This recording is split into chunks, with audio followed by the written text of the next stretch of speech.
Now for the fourth update. Just a quick update.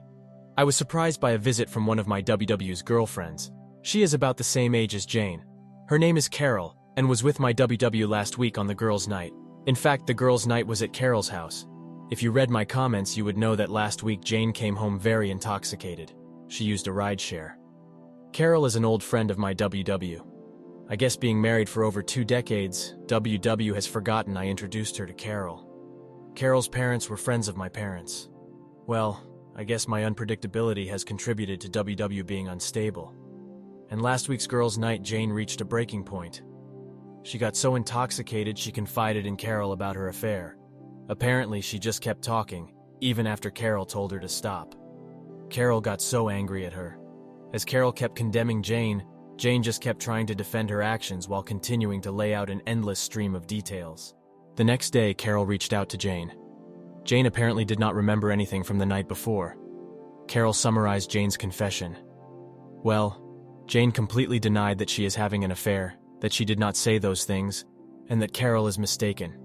Carol told Jane she is full of shit and has a week to come clean or she will tell me herself. And since Jane continues to deny that she said anything, I got my visit with Carol. So over coffee, I got the abbreviated accounting of Jane's confession. Carol was expecting me to be devastated. I surprised her when I told her I already knew. I asked her who else was around when Jane did this confession. Carol was the only one else in the house.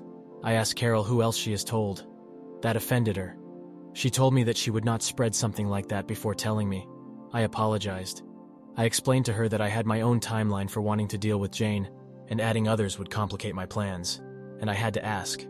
Carol was understanding. I asked her, as a favor to me, not to mention it to anyone and allow Jane to think she believed her. Carol agreed with my first request, but said the second part doesn't feel right. I asked her to try. I told her I would be okay. Carol said that anything else I need, all I have to do is ask. I know that I will have to make another apology when Carol finds out about my health, but I will deal with that another day. So I'm going to confront Jane tomorrow. We have a regular date night, and I plan on calmly telling her what I know, my condition, and how I'm going to spend the rest of my life without her. I hope the public setting will keep the drama to a minimum. Going as planned or a total disaster, I will update sometime this weekend.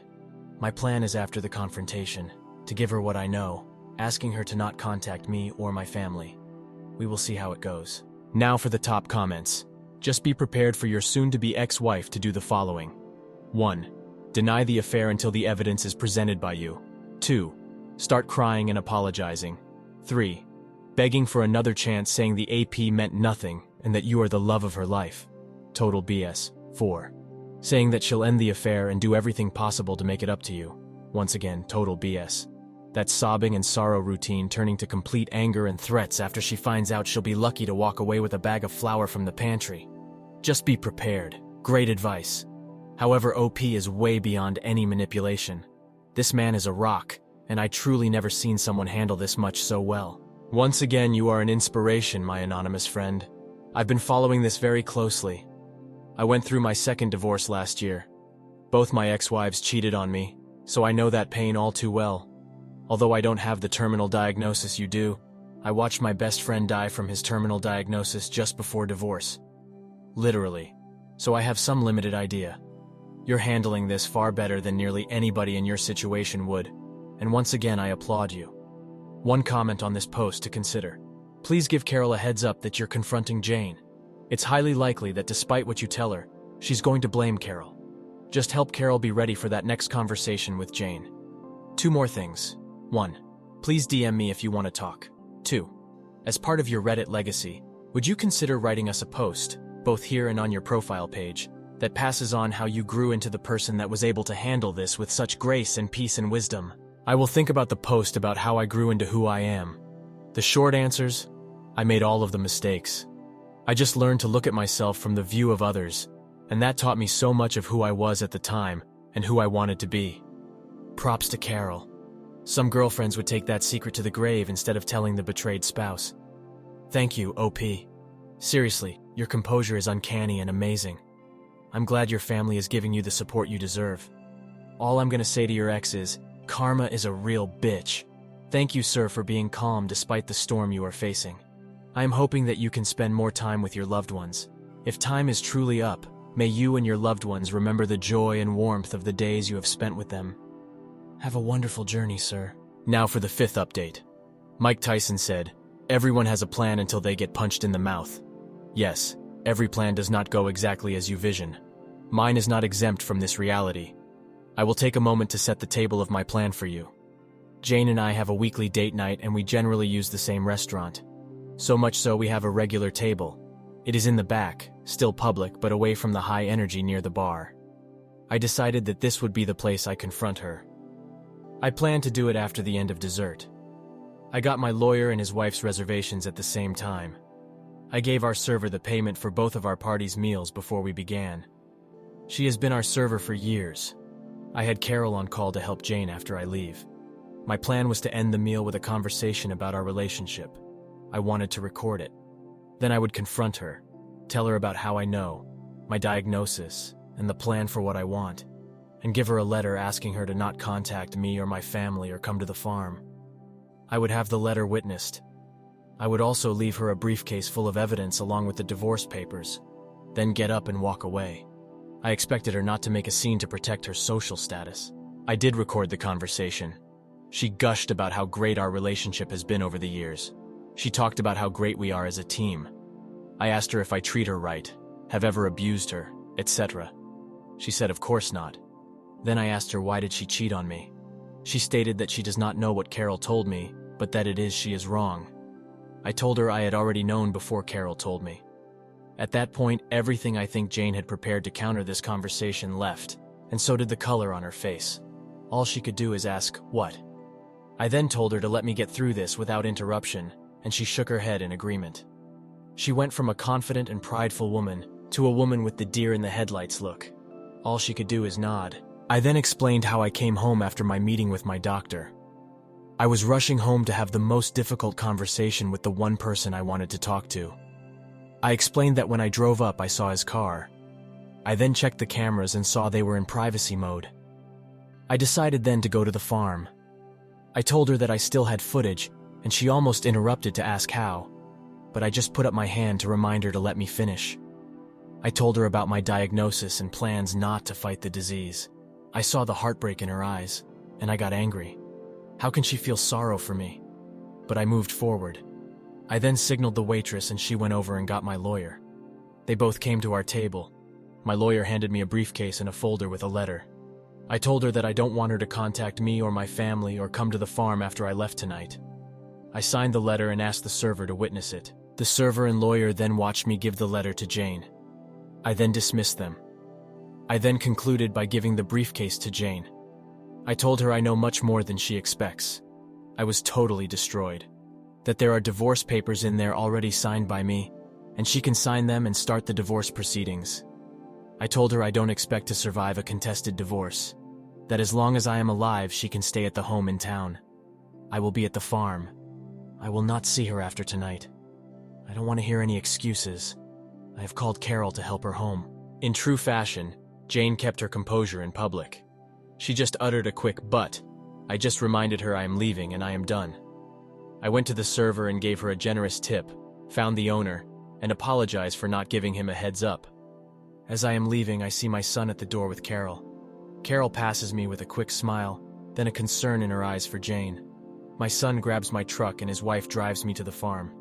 My son and his wife stayed with me Friday night. I finally got them to go home at midnight. I went to sleep with a great sense of relief, but with a renewed feeling of loss. But I was able to accomplish the task I needed to do. The family came to the farm on Saturday to make sure I was okay. I felt a bit coddled, but it was a good day until Carol came by in the afternoon. She said that Jane fell apart Friday night, but I guess contacted her AP on Saturday.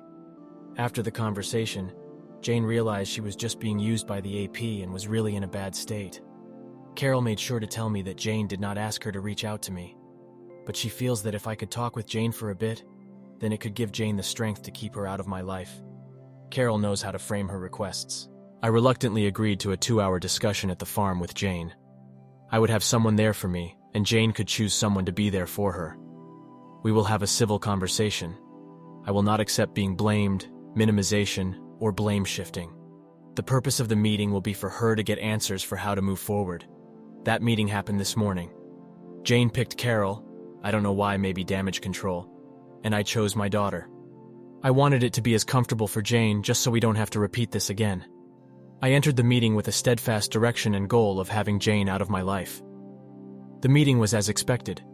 Jane cried, apologized, and tried to minimize the affair. I was not having any of it. I laid out that she will have a place to live until my death. Then the house decision will be on the trustees. I explained that she will not see anything from my estate or from the trust. But she has her 6-figure pension and her trust, so she will be just fine. I have to rant about something, she said. Why won't you fight for me or us? I almost broke loose my temper at her, but I just responded with, I just don't care about you or us anymore. That kind of destroyed her. Here I am going to express my anger. This is the mind of a selfish cheater. All they think about is themselves. That even after destroying someone, they expect to have enough value in that person's eyes to fight for. F that.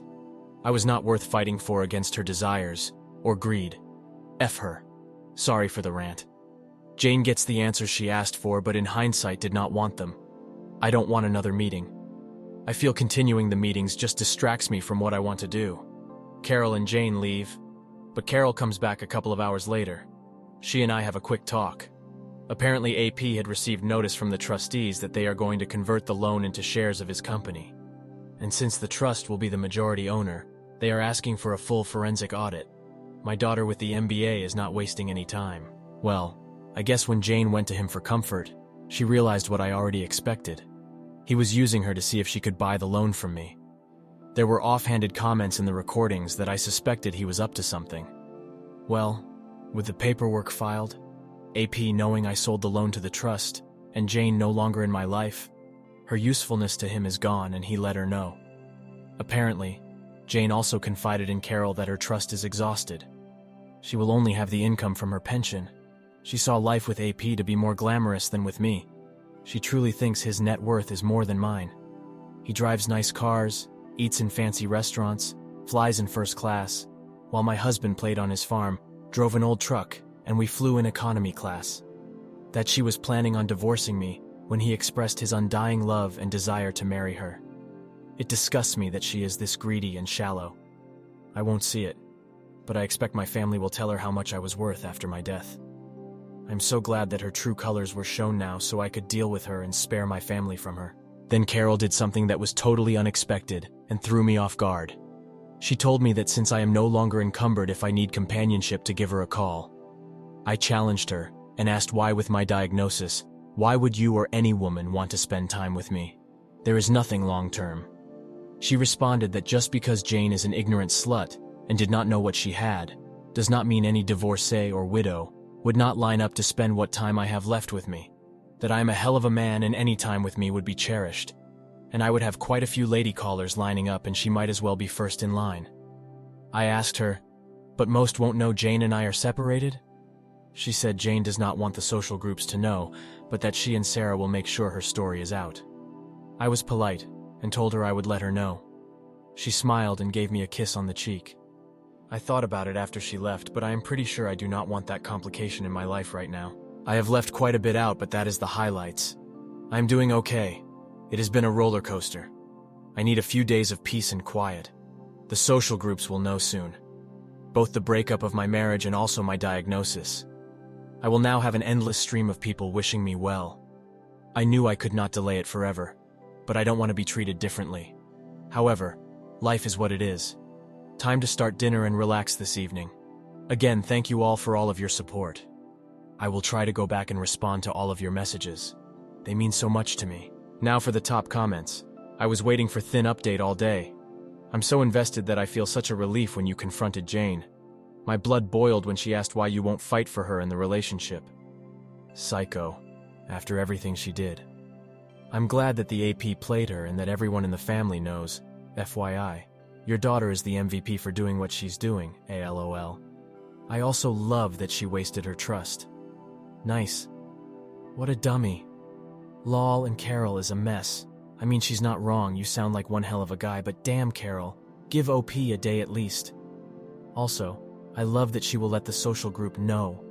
I don't know if you will continue to update. I hope you do. But if you don't, I hope that the rest of your days are filled with peace and the love of your family. Thanks for the support. I have to admit, Carol took me by surprise. She said she wanted to be first in line. I guess she believes that fortune favors the bold. I am sure there will be more drama that I need to vent and gain support for. Thanks. It sucks even worse after seeing that she only saw you as a dollar sign when after reading all your posts, we can all see that you bring so much to the table. I hope you take Carol up on her offer and experience true companionship in the rest of these days. You deserve some peace of mind. The show is ending with Jane, and I'm happy to see she's gotten everything she deserved. Still hoping the tide changes for your health. Thank you for keeping us updated with this journey. Hell of a ride. Thanks for your support. I really appreciate it. I think Carol has admired you from afar, and to her credit, respected you and your marriage. She just has feelings for you and would not consider it a burden to be with you. I am my wife's caretaker. We will be married 38 years this May. She has multiple sclerosis. I have never felt it was a burden to care for her because I do care for her. You must be a hell of a guy to be so well thought of. I'm sure everyone who loves has been enriched by your legacy. Keep us updated. You are one hell of a guy. My thoughts are with you and your wife. I think I would rather have my shortened time than your wife's road. I admire her strength. Thank you all for taking the time to listen to today's story. Please like and subscribe if you haven't already, so as not to miss the part 4 when it drops. Also, comment below what you think about this story. See you in the next one. Take care.